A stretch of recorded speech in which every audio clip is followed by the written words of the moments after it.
कहानी से पहले 4 लाइन कहना चाहूँगा। हम अभी balance life part 4 family health के बारे में बात करने वाले हैं। मैं आपको उदाहरण और कहानी के जरिए समझाने की कोशिश करता हूँ ताकि आपका इंटरेस्ट बना रहे। जिंदगी जीने की सबसे बड़ी कोई वजह है तो वो है अपना अपना फैमिली। आपके मन में सवाल आए उससे पहले बता दूं कि जो लोग अकेले हैं उनके पास सबसे ज़्यादा फैमिली है और ऐसे लोग चाहते हैं कि उनके आसपास लोग ही लोग हों। एक आदमी बहुत सारे धन की कमाई कर रहा था। 25 साल की उम्र से ही काम करने में लग गया था। वैसे तो हिंदू धर्म में जीवन का विभाजन 4 आश्रम में किया गया था। मनुष्य की 100 साल की उम्र को ध्यान में रखते हुए ब्रह्मचर्य, गृहस्थ, वानप्रस्थ और संन्यास आश्रम। आजकल तो विभाजन का ही विभाजन हो गया है। वो आदमी धन कमाता गया, पैसे इकट्ठा करता गया, सुबह से लेकर रात तक धन के पीछे भागता रहा। न दिन देखा न रात देखी। 70 साल को होने आया था। बेहिसाब दौलत उनके पास थी, फिर भी रुकने का कोई नाम नहीं था। एक दिन यमराज आए और कहा, चलो भाई, आपका समय समाप्त हो गया है। आदमी ने पूछा, आप कौन? यमराज ने कहा, मैं मृत्यु, मैं आपकी मृत्यु। आदमी ने कहा, मैं अभी मर नहीं सकता, बहुत सारे काम करने बाकी हैं। यमराज ने कहा, आप संभल जाइए और चलिए मेरे साथ। वो आदमी को समझ आ गया कि ये असली यमराज है। फिर कहने लगा, अभी तो जीना है, बच्चों के साथ खेलना है, परिवार के साथ घूमने जाना है, फंक्शन में जाना है, सिनेमा देखना है, दोस्तों के संग दोस्ती निभानी है। इसीलिए मुझे थोड़ा वक्त दे दीजिए ताकि मैं जी भर की जिंदगी को जी लूं।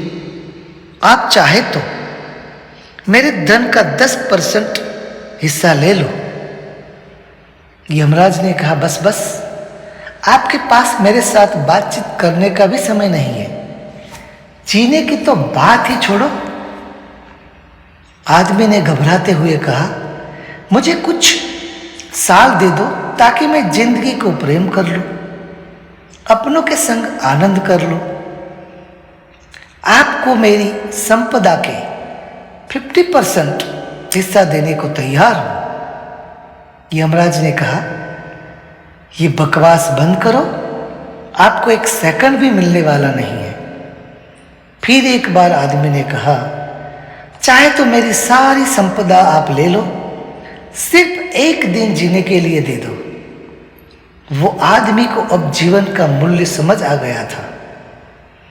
यमराज उसे उठाने ही वाले थे, तब उस आदमी ने हाथ जोड़कर कहा, समझ आ गया सारा राज, लेकिन मुझे एक वाक्य लिखने का वक्त दे दो, वो भी मेरे लिए नहीं, जिनके पास अभी जिंदगी बची है उनके लिए और आने वाले जनरेशन के लिए।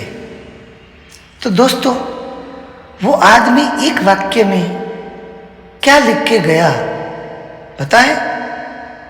लिखा था, जिस दौलत के लिए मैंने सारी जिंदगी खर्च कर दी, उस दौलत से मैं 1 भी सेकंड खरीद नहीं पाया। हम सबका भी कुछ ऐसा ही है। घर का मुखिया ही सिर्फ और सिर्फ धन के पीछे लग जाएगा तो फैमिली हेल्थ कैसी होगी, आप समझ सकते हैं। फैमिली हेल्थ सिर्फ एक सदस्य पर निर्भर नहीं करती, घर के सारे मेंबर्स की जिम्मेदारी है कि फैमिली में तालमेल बना रहे। दोस्तों, जैसे जैसे जमाना बदलता गया, हमारी जीवन शैली भी बदल गई।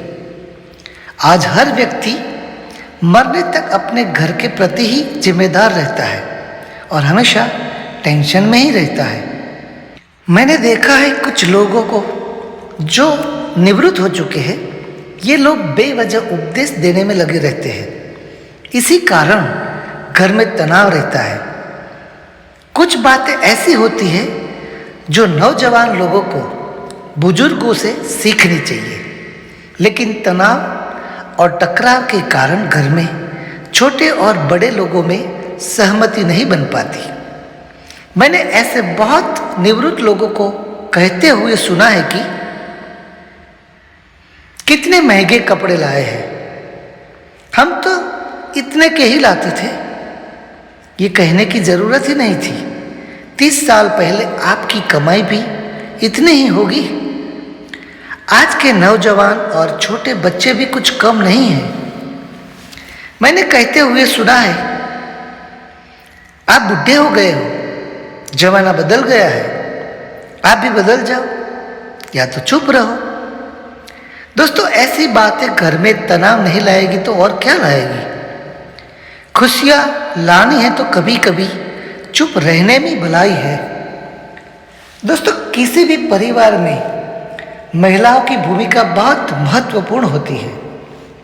एक महिला बहन, बेटी, पत्नी और मां बनकर खूबसूरती से अपना फर्ज अदा करती है और साथ साथ में partner, organiser, administrator, director, economist, teacher, health officer और आर्टिस्ट बनकर अपने किरदार को न्याय देती है।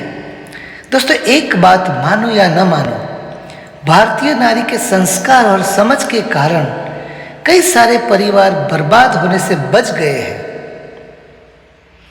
परिवार ही हमारा वार और त्योहार है, इसीलिए पूरे परिवार के साथ नियमित रूप से थोड़ा समय बिताने की कोशिश करें, एक दूसरे को सहायता करें, हो सके तो भोजन साथ में लें, मजेदार और सकारात्मक बातें करें, अपनी पसंद के बारे में सबको बताएं, किसी भी प्रकार के फंक्शन, इवेंट और सामाजिक कार्यक्रम से पहले साथ बैठ के चर्चा करें, आपस में भावनाओं को समझें और सम्मान भी करें।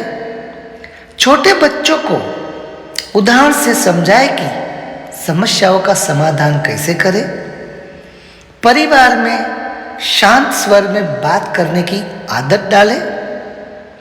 कभी कभी नासमझ जिद के लिए सख्त कदम उठाने भी जरूरी है। दोस्तों, एक ही शब्द में कहा जाए तो आपस में तालमेल है तो वो फैमिली हेल्दी और हैप्पी फैमिली ही होगा। Next video social health related होगा। तब तक के लिए मुझे आज्ञा दीजिए।